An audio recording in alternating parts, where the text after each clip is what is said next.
So before I tell you more about myself, and I think you just heard it all, I want to tell you more about Maryland, because you're probably thinking, Maryland, where in the heck is Maryland? We're a very small state located on the East Coast, and there's some quick facts about Maryland. 6 million people live in Maryland with me. The 18th most populated state, which make us very densely populated. The 5th most densely, 618 people per square mile. I put up there a reference for you of Iowa. You only have 55 people per square mile. If you think of Maryland, you might think of Baltimore. So here's some images you might think of. We have the Baltimore downtown inner harbor or inner city row housing. Probably not thinking of the Ravens or the Orioles too much because they haven't made the playoffs in quite some time. But you probably don't know that agriculture is still Maryland's #1 industry. We've had a lot of farm groups coming to Maryland in the past 5 or 6 years with interest on the water quality issues. And they are surprised to come to the eastern shore of Maryland, where my farm is located, and see scenes like that picture there, that we do have quite a bit of open farmland in the flat topography. Broilers are the #1 commodity in our state, followed by nursery and landscaping. Dairy is third, and then corn and soybeans, which are utilized to feed the broiler industry. When we talk about agriculture in Maryland, we usually generalize the region. The chicken industry is centered on the Delmarva Peninsula, so that includes Delaware and the 2 counties of Virginia that are on their eastern shore, as well as Maryland's eastern shore, which is 9 counties. So usually we talk about that combined. So on the Delmarva Peninsula, we raised almost 600 million birds last year, which used 85 million bushels of corn and 36 million bushels of soybeans for feed. This is what drives the grain industry in Maryland. If it weren't for the poultry, we probably wouldn't need to have so much grain. It does give us a good market, and we usually are about a positive 40-cent basis because of that.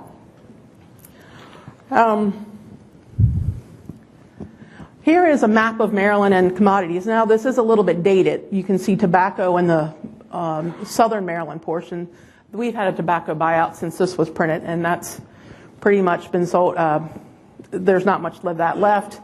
And that's growing houses for the most part. That area between Baltimore and DC is very heavily populated. The chicken industry is primarily on the eastern shore, and it's very concentrated in that red circle there, the lower 4 counties of our state, as well as Delaware. A lot of the people in our area work for the federal government. I guess they're not working today because of the furlough, but we have a lot of bedroom communities between the Baltimore and Washington corridor. This is a picture of my home farm located in Kennedyville, Maryland, and you can see it is pretty wide open and rural. Again, we do have a 700 sow farrow to finish, and we are an independent grower. We market about 50% of our hogs as market hogs to Leidy's outside of Philadelphia, Pennsylvania. The rest we sell as feeder pigs to 2 other farmers to raise out. We supply a local butcher shop with all of the pork that they need, and we also sell research pigs to hospitals and various research groups. I chose this picture of our farm because at the top of the picture, where it past the trees, that is the Sassafras River, which is a tributary of the Chesapeake Bay. So that shows you we're not real far from a tributary. And if I went a couple more, if this picture was higher and you could go down to the bottom, there's another river that borders a few miles away to the south.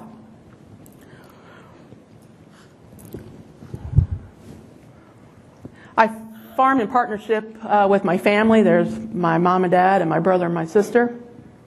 And in the introduction, you heard that we started selling our own brand of pork, direct marketing under my family's last name.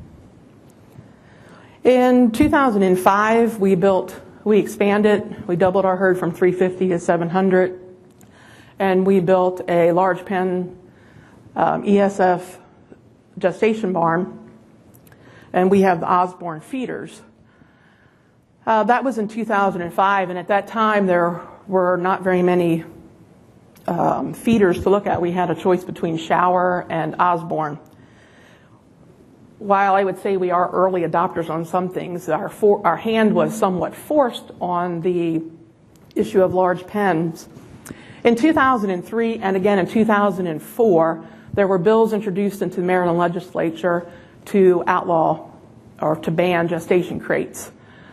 We testified, my family and Maryland Farm Bureau and some other farm organizations testified against those bills, and we were able to they didn't come out of committee, so they never went to a full vote.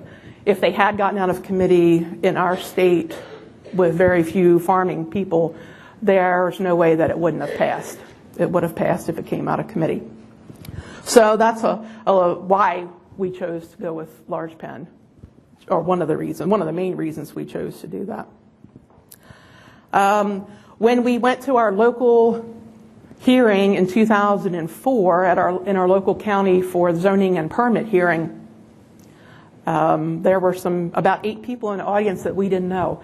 I live in a very small town, and there's not a lot we know everybody. So it was unusual to have people at a zoning hearing that we did not know.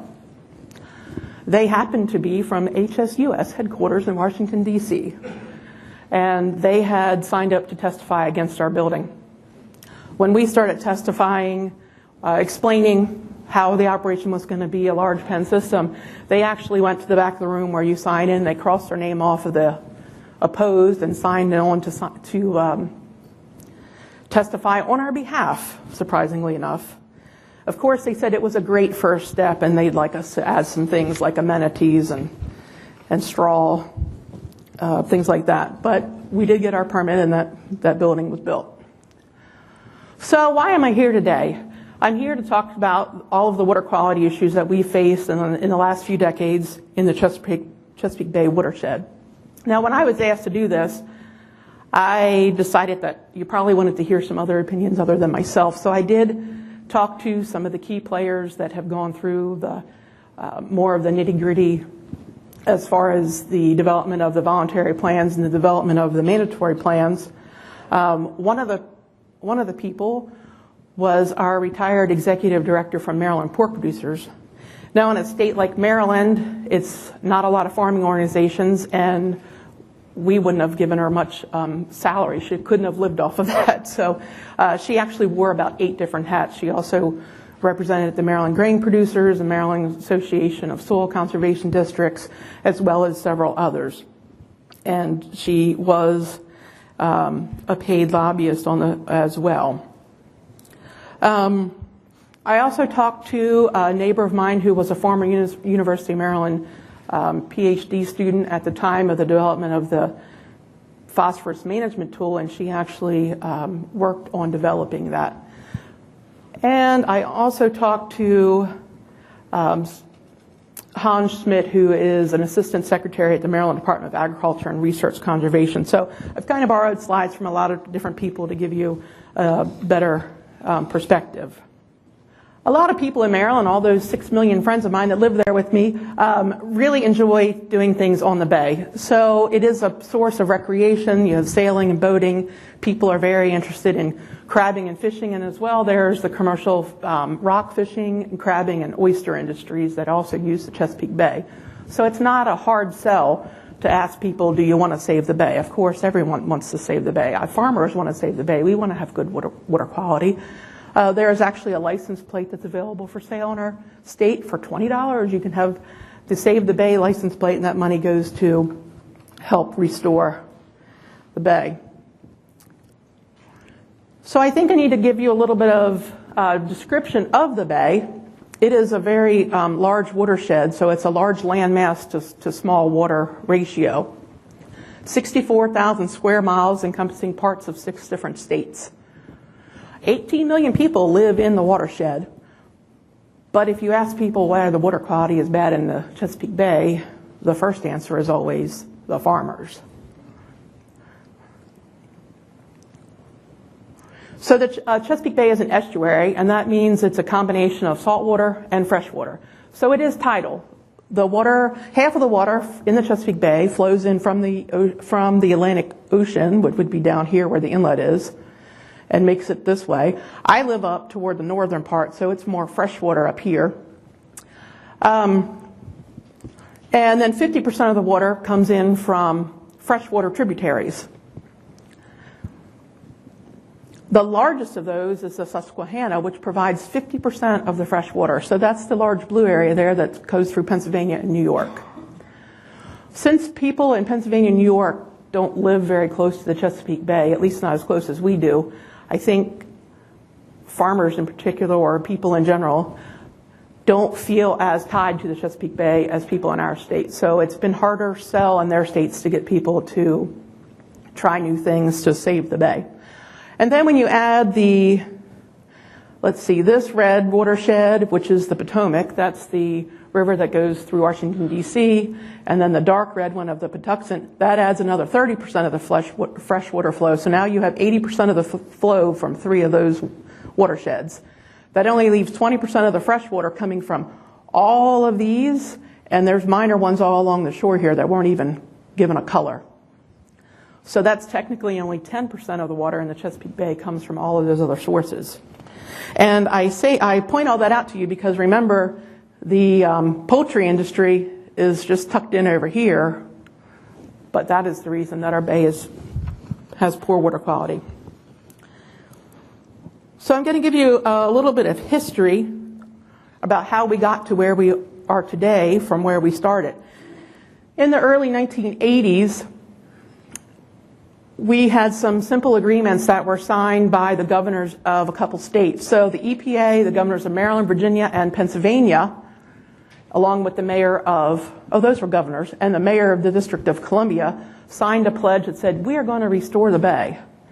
About the only thing that the bill really did was establish the EPA Chesapeake Program Office, which is the U.S. EPA, and they have kept track of data and things like that. But the pledge said nothing more than we want to restore the bay. There were no numbers, no dates, no nothing. So it really didn't do a whole lot. In 1987, they signed the next agreement, and that was a 40% reduction. So they actually had put some numbers in that one in the year 2000. So that gave us 13 years to get to that. But there was no interim goals. So when we got to 2000, nothing really had happened. In another agreement in 2000, the rest of the watershed states signed into the next agreement. And in those early years, starting in 1989, farmers in Maryland had voluntary nutrient management plans. And they were fairly, what we would think of as simple today, that you needed to match your inputs with the crops that you wanted to grow. So they had soil test, manure testing, and then field-specific recommendations, and it was all nitrogen-based. No one had really thought that phosphorus was a problem at that time. Everything changed in 1997 with what we call the Fusteria Hysteria.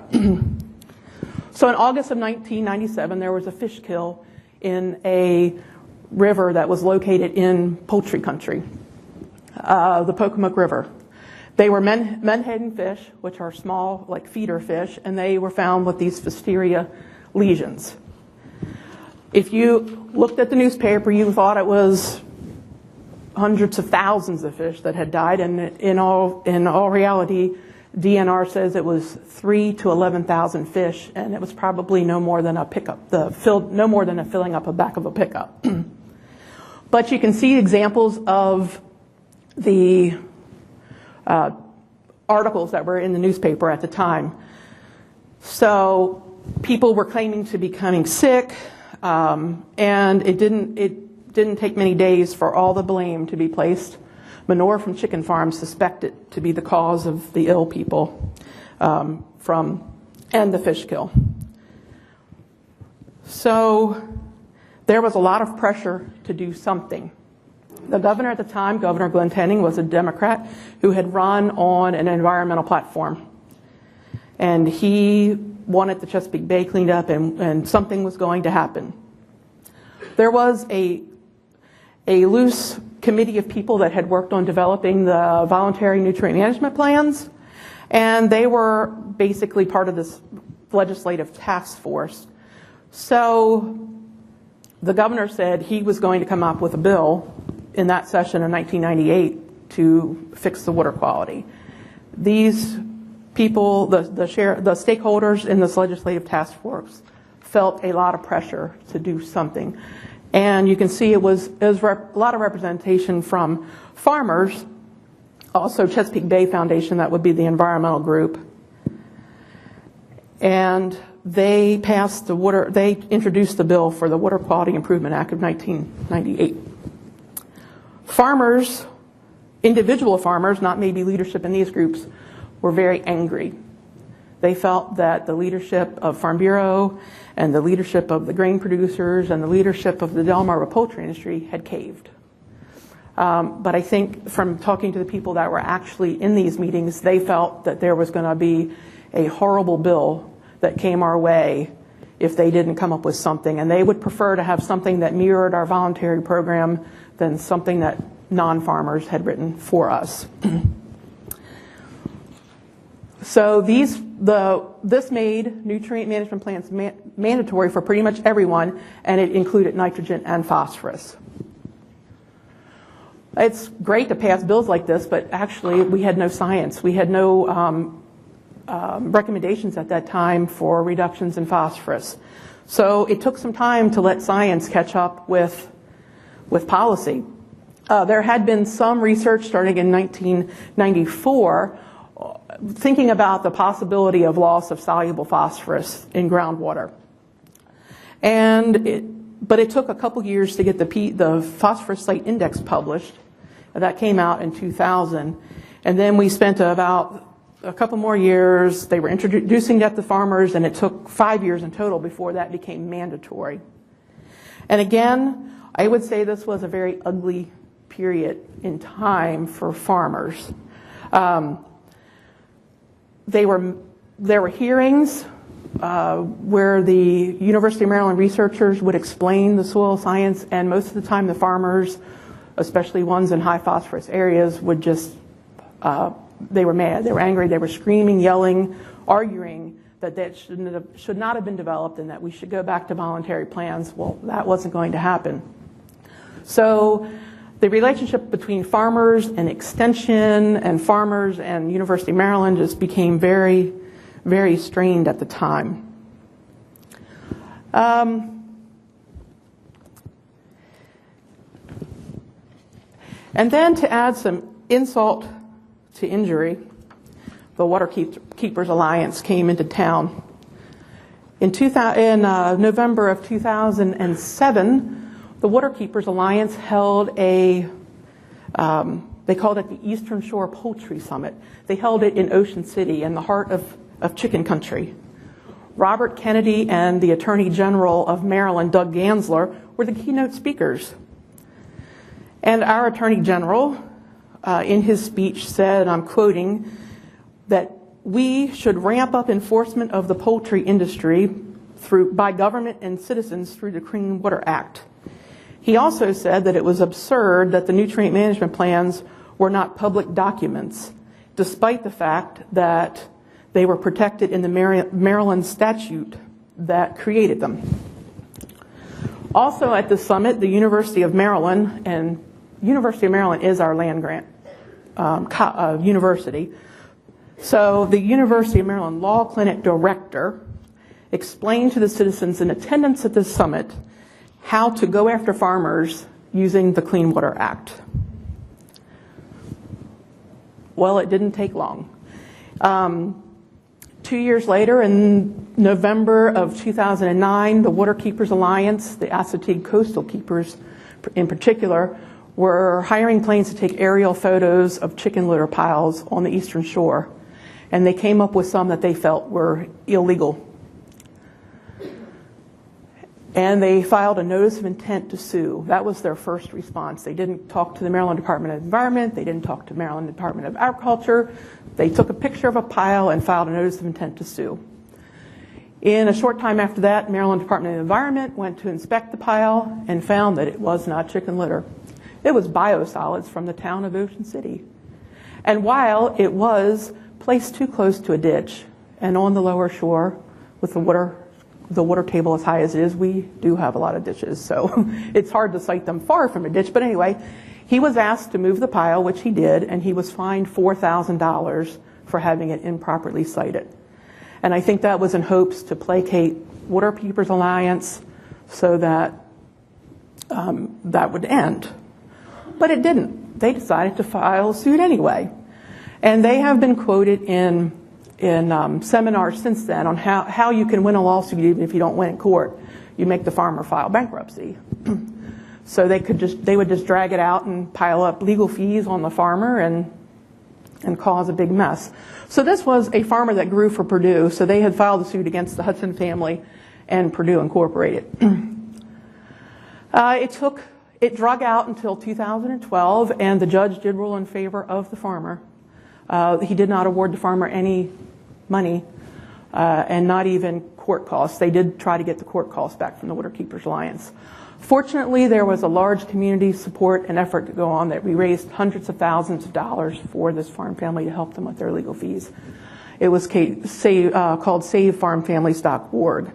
And I will have to say that there was local support from farm bureaus, there was regional support from other poultry growers, poultry companies, but we even had national support. There was a lot of money that came in from across the country to help this particular farmer. As a result of this lawsuit, the Maryland Department of Agriculture did come out with a series of public service ads. This is one of them talking about poultry litter, but I think the entire series of ads was called Manure Happens. So they're trying to educate the public on things that happen on the farm and best management practices. But change wasn't happening fast enough for everybody.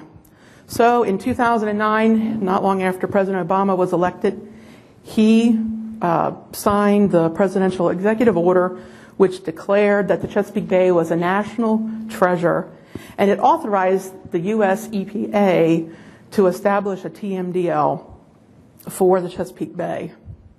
And it basically puts EPA in charge of the cleanup and not the states. Let's see, a TMDL, we just kind of went over that. So, but it did include all of the states. So in years past, maybe each state wasn't giving as much commitment as some other states. So this does incorporate all of the Bay states into the plan. So a TMDL is a total maximum daily load. So basically, it's a pollution diet. It gives an amount of pollution that is allowed to be put into a body of water, and that it would still be able to remain healthy at that level.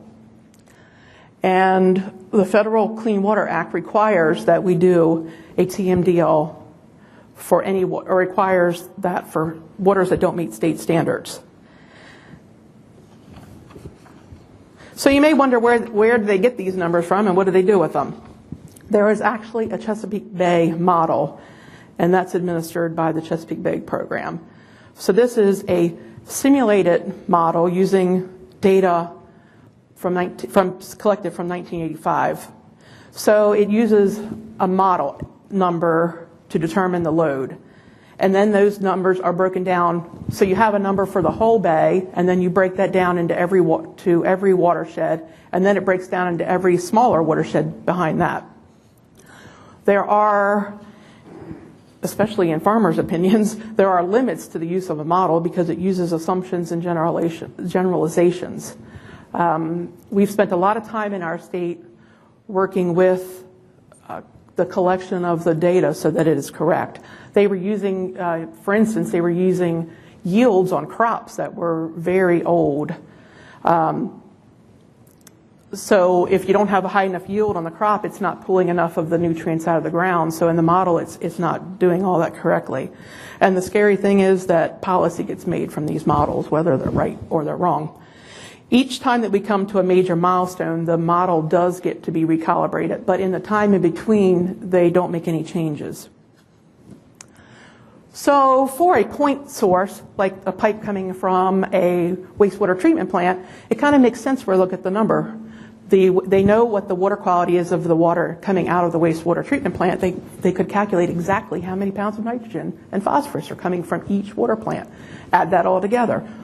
How do you get the numbers from non-point sources, which is what farmers are, with runoffs from fields and things like that? So these are the kinds of things that go in on the ag sector into the model. So there are numbers for how much nutrients are going to be reduced because of each one of these things, because of nutrient management, because of precision agriculture, because of conservation tillage and cover crops. So it's hard enough to track how many acres are covered by each one of the things, let alone come up with a number of how each one of these things is going to affect water quality. 2017 is going to be, or 2017 was a milestone for us in the water quality. So right now they're crunching the numbers and comparing the actual water quality to the model, and then there will be a recalibration. And we are hoping that they did a good job in the past and there's not a huge recalibration. We hope that the reductions that we have seen in the model are actually happening. The ones in the gray box are interim BMPs that say in their tracks. So these were things that came along since the last time they recalibrated. So these things were being tracked, but not until the recalibration will these be put in. Let's see. Every year, every 10 years, the BMPs need to be recertified. So let's say there's so many feet of grass waterway on my farm. They don't get to count in this program unless it's recertified every 10 years. It's there, but they need to come. It's usually soil conservation who comes out and has to recertify those things. The other interesting thing that we have had to work on in this particular area is the numbers for, let's say, field buffers. Those or mortality composters, they would only get the numbers from things that had been paid through cost share because they could go and find the numbers there. So there's actually been a push and a method developed to track things that farmers had paid for themselves. So I know on our farm, you might get to the end of the lifetime of a grass waterway and the cost share is so much for soil conservation to come in and redesign it, or we think maybe we can do it cheaper than that, so we'll do it without the cost share money. So the things that were done without cost share money are really, really, really hard to track. So our nutrient management plan, regulations today look like this. I'm not going to read all these to you. A couple of the ones that we think might have a little bit of tweaking necessary would be the yield history used to set the yield goal. If you actually only use your history, so you take a 5-year average, and typically in Maryland we do a 2-year rotation of 3 crops. So we usually do small grains followed by double crop soybeans followed by corn the next year. So we wouldn't have an average for every crop every year. But if you're only allowed to use your actual yield history to calculate your yield goal, it doesn't ever allow you to go up. It only allows you to go down. So fortunately, the people the auditors or the people that review the nutrient management plans don't really make you prove the 3-year average. As long as your yield goal is reasonable, and in our area, 225 bushels of corn on dry land or 240 for irrigated is probably what we do. If you're not terribly outside of those numbers, they're not really going to say anything. I'm sure if you wrote a plan that said you were going to get 400 bushel corn, then they'd have something to say about that. The other thing would be the incorporation of manure within 48 hours. So Maryland has been a long-time supporter of no-till. No-till was used in Maryland starting in the late 1970s. And now that all the chicken litter needs to be incorporated, we're doing more tillage now than we used to. We're doing a minimum till on this. Usually people are using a turbo till or some form of vertical tillage. But I think farmers are kind of waiting to see how the research is going to pan out on this, because they're thinking there might be, they didn't want the manure, the researchers and the regulators didn't want the manure laying on top of on the soil, because they're afraid that the rain's hitting it and washing it across the top of the soil. And farmers are wondering, is it good to till the top couple inches? Are we losing more soil that way, and therefore more phosphorus attached to the soil? So this one has been something that's changed in thinking over time. And then the dates. We cannot apply any nutrients, commercial or manure, between December 16th and February the 28th. Now this number seems to be highly political. Every time there's a new change of administration, the dates change, as if farmers farm by a calendar. There have been 2 years in the past 3 that have been very mild in the winter, and small grains have greened up before March 1st. So both of those years there was a waiver issued by the Secretary of Agriculture in our state to allow for the spreading of nutrients on small grains before March 1st. So like I said, this date has been changed. We had the prior administration, that was a Democratic administration, wanted to move it back to November 1st. My mother happened to be the president of Maryland Farm Bureau at this time and was sitting in one of the nutrient management meetings with the Governor's Bay cabinet. So that would have been the Secretary of Agriculture, the Secretary of the Department of Natural Resources, and the Secretary of the Environment.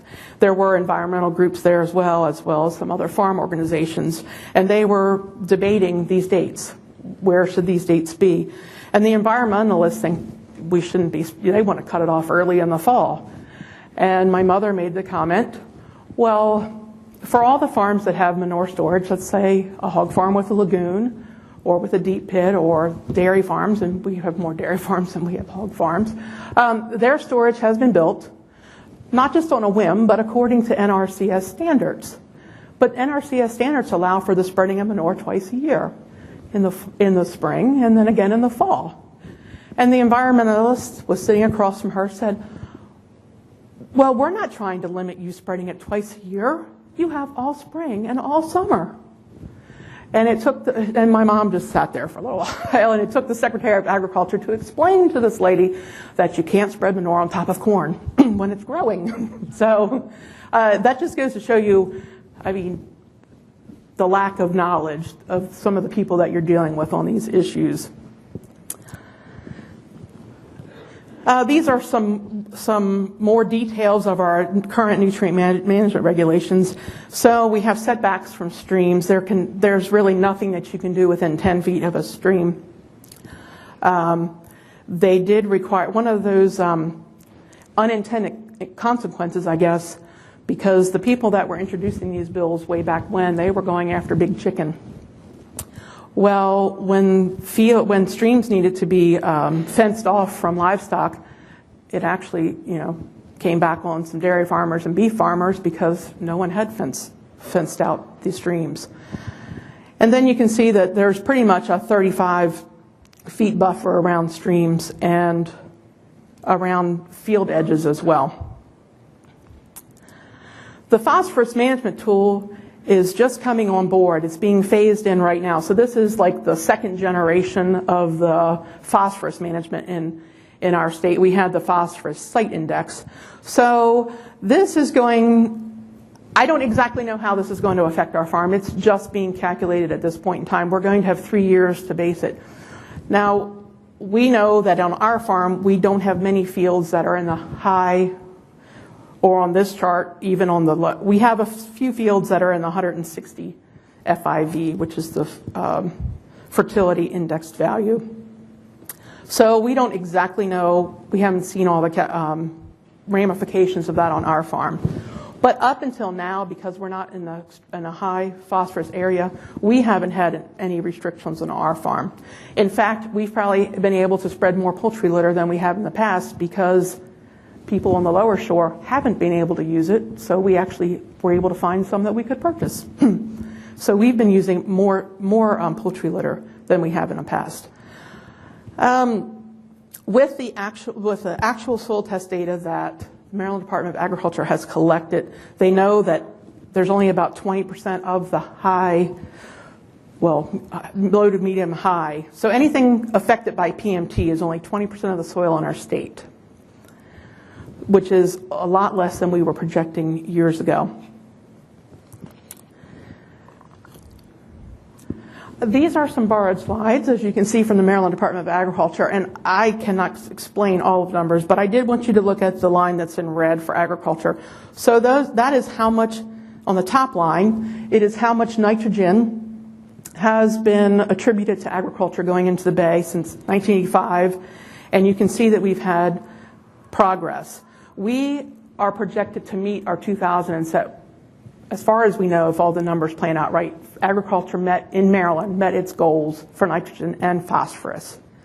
That's not true of Pennsylvania and New York. So we can't say agriculture in general has met its goals because not all of the states did. We're worried, as farmers, we're worried about the next phase. So we'll be in the watershed improvement program in the third phase starting in 2018. So you can see that whoops, oh, that was the wrong button. There we go. Wait a minute. Okay, so you can see we had a great reduction, but we've been holding stable at that 19, 18, 17 number for about 8 or 9 years. So we are concerned about the next step. How are we going to get to the 2025 goal? So what do we have coming up next? We're going to have to reevaluate things that we're already doing, and we're going to have to continue to do everything that we're doing up to this date. One of the things that they're talking about is nutrient trading, and I think farmers really don't know where to stand on that issue. Oh, I have another one. We'll talk about that on the next slide. But we're not sure what we're going to be asked to do in the next phase. So do we want to trade away any of credits that we might have in excess right now, or do we want to wait until we have to have those in our back pocket for when we're asked to do more? So what are farmers doing right now? Cover crop is probably one of our best management practices and one of the most effective ones. We're planting over 500,000 acres of cover crop, and that does not include small grains for harvest. To put that in perspective, we have 1.3 million acres of cropland, so more than half of our land is planted in small grains over the winter. And then we had all these acres covered by plans and grass buffers were put in. And probably the other big one is transported 213,000 tons of manure out of the lower shore into other areas. Again, the cover crop program is very important, and this is why farmers are planting 500,000 acres. We get paid to plant those somewhere between $45 and $75 an acre, and then they are not harvested. You can see there's different incentives or bonuses based on different types of cover crops that you would put in, but the biggest ones are based on the date that you get it planted in. We do a lot of aerial planting of cover crops, so we can fly it on over top of standing corn, and then it's up and growing by the time we harvest the corn. And most of that is timing. We just don't have time to get everything done. If we waited until we harvest it, we'd be past these dates. And then again, the next most important probably is the manure transport program. So that is also a cost share, and farmers are paid up to $20 a ton to move manure out of the lower shore up into areas of the state where there is less phosphorus. And they have a new program out this year called Fast Track, because farmers had complained that the program took too many days, so it's a simplified process that they get their answer in 48 hours. And actually, as a farmer on the upper shore, we benefit from this program because we are receivers of manure. Where does this money come from to pay for these things? So in 2004, there was the Bay Restoration Fund. The general public mostly called this the flush tax. So $5 a year was added to everybody's water bill that was on a wastewater treatment plant. And that money is specifically earmarked to upgrade wastewater treatment plants. And then anybody that's on a private septic was assessed $60 on their property tax bill, and 40% of that money goes toward the cover crop program. In addition, there's a Chesapeake Bay Trust Fund, which is money that's coming straight out of the general budget. So the General Assembly is adding this every year. It hasn't been fully funded every year, but they have almost fully funded it pretty much every year. So that's how they can afford to put $20 million into a program to pay farmers to plant cover crops. Again, this is a borrowed slide, so I'm not going to explain, I don't think I could explain everything, but this is why agriculture will be continued to ask to do more than their fair share. Where I have the arrows, you see that is the cost per pound of, the top one is the cost per pound of nitrogen that was reduced from the agriculture sector. And it is the cheapest cost. And then even in phosphorus, it's the cheapest. So and this is where the nutrient trading comes into play. So a wastewater treatment plant that's looking to reduce phosphorus is going to look to agriculture because they can reduce a pound for a lot less money than they can. What kind of resources do farmers get to help with nutrient management plans? There are certified nutrient management consultants. Most of them are somebody that you hired, so you pay them. There is cost share money available to pay for that consultant. And then each county in Maryland has a nutrient management specialist, and they will help farmers write a plan for no fee. They usually are very backlogged. So as far as compliance, 98% of our farmers are covered by a nutrient management plan.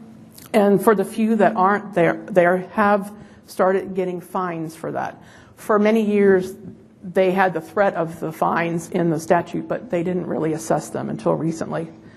And then when farmers their plans are audited, 61% are in compliance, and then another 25% of those just haven't had their new plan rewritten. So they probably have a plan, it just doesn't have the correct dates. Every year, we do not have to give the nutrient management plan to the Maryland Department of Agriculture, but we do need to fill out an annual report. And over time, this has changed. When I was speaking to the former executive director of Maryland swine producers and of the grain producers, and she was in this planning process, she said in the early years after voluntary nutrient management plan, we know farmers had done things and we know they had made progress, but there was no record of that.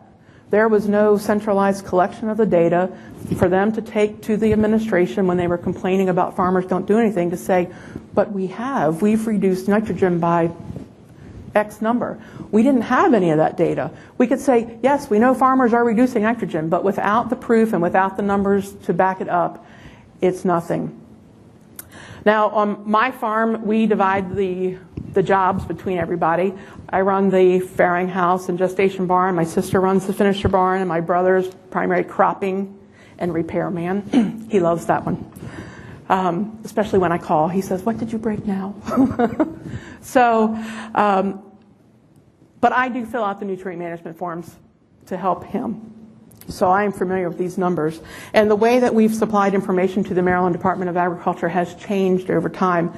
This one always seems weird to us as farmers because we report in pounds, total pounds. They say, how many total pounds of nitrogen did you use? So we'll have something like 1,000, I'm using 1,000 but because I can calculate quick, but we'll have 1,000 acres of corn and it used 240,000 pounds of nitrogen were applied, and that sounds like a terrible number. When we were talking earlier about keeping these private, when the Waterkeeper Alliance was suing to get these made public, farmers were very worried that these numbers were going to be used against them, mostly because people would think that they looked like really big numbers. They wouldn't divide by acres to get a certain number of pounds per acre, and they would say, oh my goodness, this farm's spreading 500,000 pounds of nitrogen. So that was one of the reasons that we felt back then that things should be kept protected and confidential.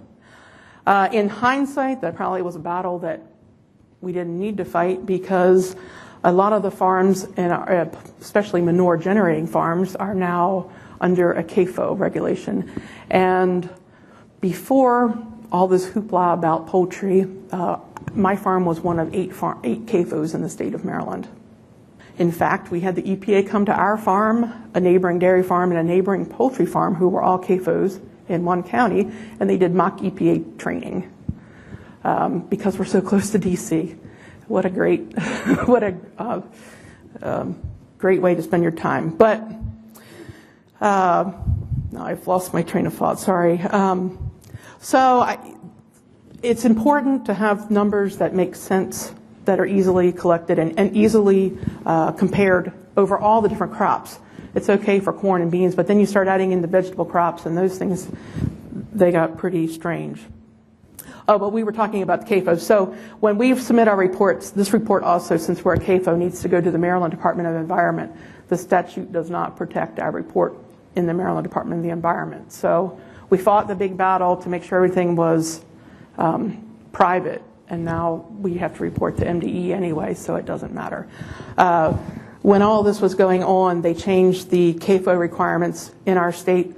They made a MAFO, a Maryland Animal Feeding Operation, because the threshold wasn't met by most poultry farmers. They didn't meet the reporting requirement because they were too small. So what Maryland did is they just ratcheted the number way down to pretty much catch everybody. So now most all poultry farms, regardless of size, are now called a MAFO. So I was asked to give you my advice, and again, this is a lot of different people giving advice with me. Maintain the relationships with the environmental groups, with researchers. I was talking to you earlier about the ugly period when we were just mad at everyone. We didn't talk nice with anybody at that time. We fought and cried for a long time after mandatory programs came into effect and said, we don't want to do mandatory, let's go back to voluntary. And we spent a lot of energy and time doing that. Create a voluntary nutrient management framework now. Farmers are the ones that need to be creating this, so you know how it's going to work. You don't want an environmental group creating nutrient management plan for you.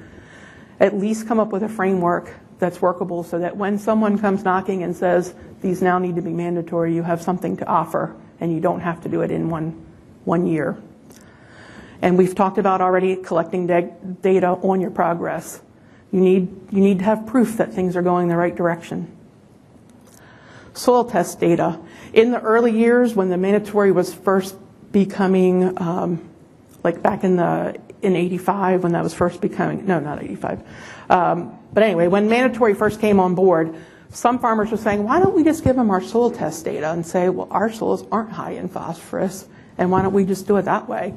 In looking at 30 years of data on our farm, phosphorus, even though we've been changing the way we operate, it hasn't really moved in 30 years. So the other side of that is the farmers that were in high phosphorus areas, they weren't too keen on giving up their soil test data that early. And then the way that things have happened in our state, the way that things have gotten done is to incentivize the action. You need to offer farmers money to do something through cost share. The bottom slide there is just something that has evolved over time in our annual report. So these are things that Maryland Department of Agriculture thinks are important to track so that they can have some data, some things to say, look, these are good things that we are doing in our state. So I think that's about all the advice that I can give on what we've done and a history of what has happened in Maryland. I know it's kind of a boring topic, and I'm sorry. But if you have any questions, I'd be willing to answer them, and I will be here for a while if you want to stick around and ask me something afterwards. Yes? Thank you. It's an excellent presentation. You talked about TMDLs there for a while from EPA and how difficult it is to calculate a number for a non-point source. What's the status of that? Where has EPA gone in terms of trying to allocate or assign a number to non-point source? And now has this administration backed off of that any, or what's the status today? I don't think we've noticed any difference with this administration. I know there's been a softening of the talk I guess, coming from the EPA director in our area. But as far as I know, the Chesapeake Bay program is going forward. And it all boils down to 2017 was a milestone. We will not know anything. And they are doing the numbers right now. Until we see how the model numbers compare to the milestone number, like what goals were or what the actual water quality was, we won't really know what changes. Will they be able, from that model, they won't be able to assign a number to your farm? So they haven't gotten down to that. They haven't gotten down to that level. They are to the small tributary level, though. So a small stream that's somewhat intermittent outside of our farm, they can get a number to that. So if that small stream is high, will that have a practical implication? Will some Well, that can be a fear. come on your farm? We haven't seen that yet. Yes.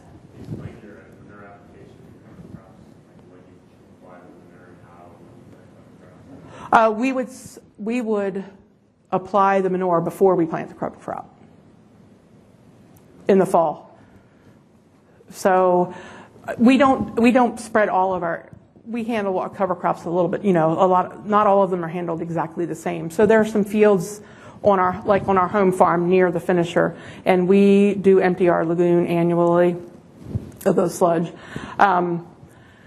So in that field, we actually hire that job done because we used to be able to do it ourselves, and we can't do it we can't get it done in the right time frame anymore. And there is money to incentivize the injection of manure. So we utilize a service that injects with a drag line, and we can collect the cost share on that. So we can practically pay for him to do it. So it works out well.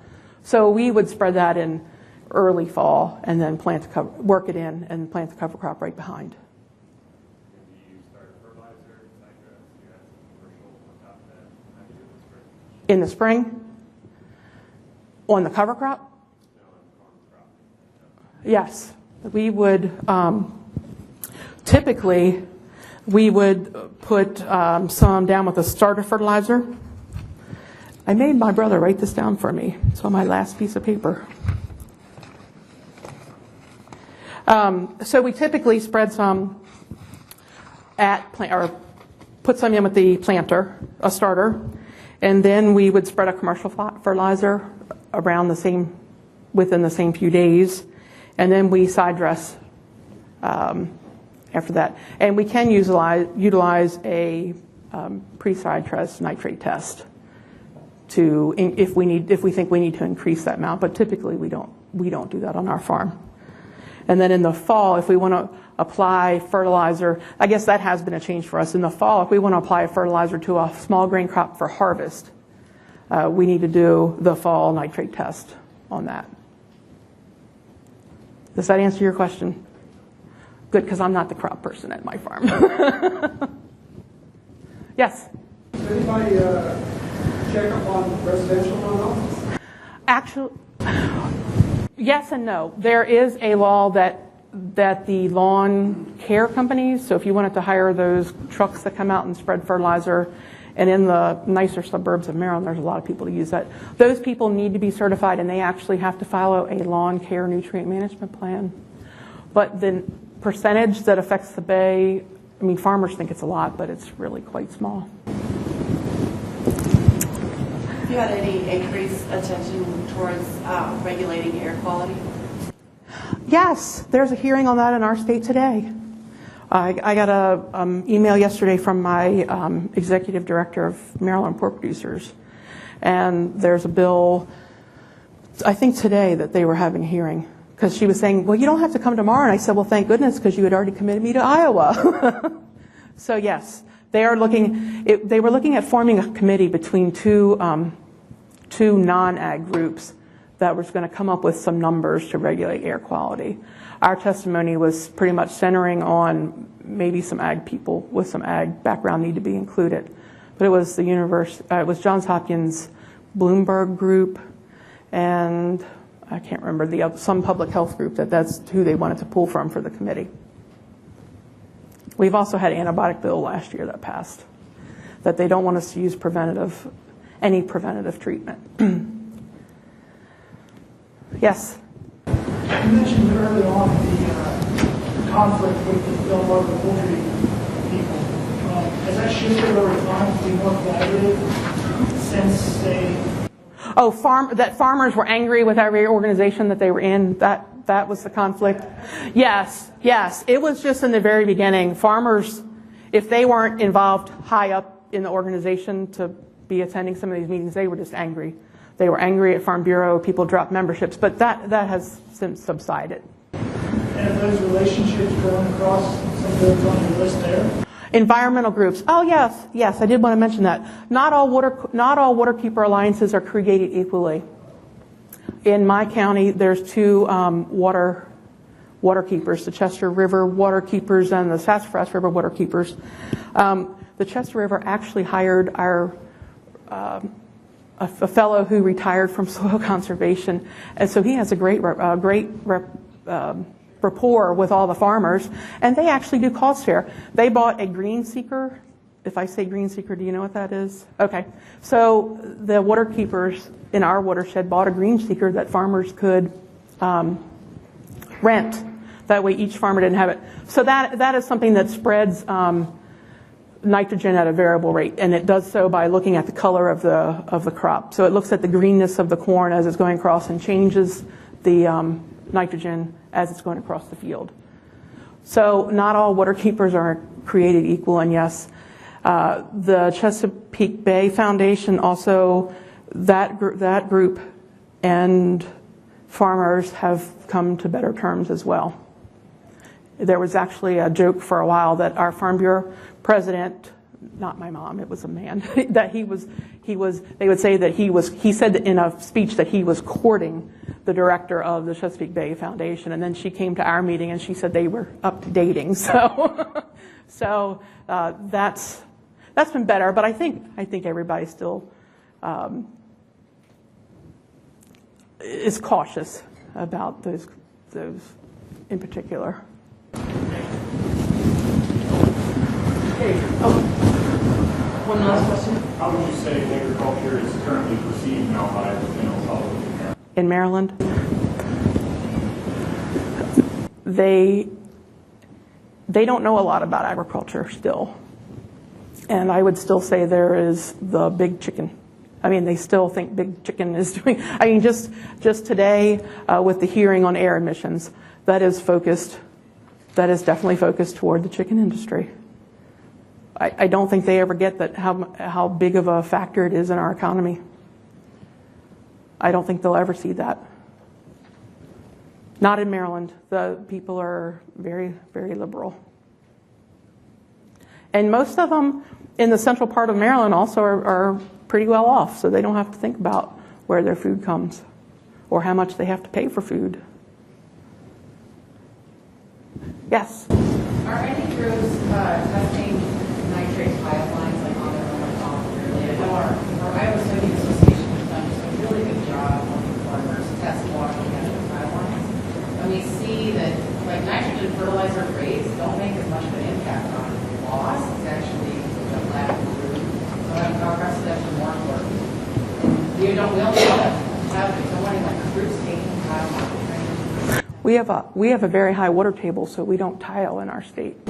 Or any non-point ability to test? Yes, there are some organizations that there's several that do testing. There's some that are doing testing of runoff through waterways. That's how we would collect water coming out of the field. So yes, there are research groups doing that. And I guess that's another one of those things when I say look at the relationships, because I know Maryland Grain Producers with their funding does fund research through our state. So it would be for things like that would be important to do.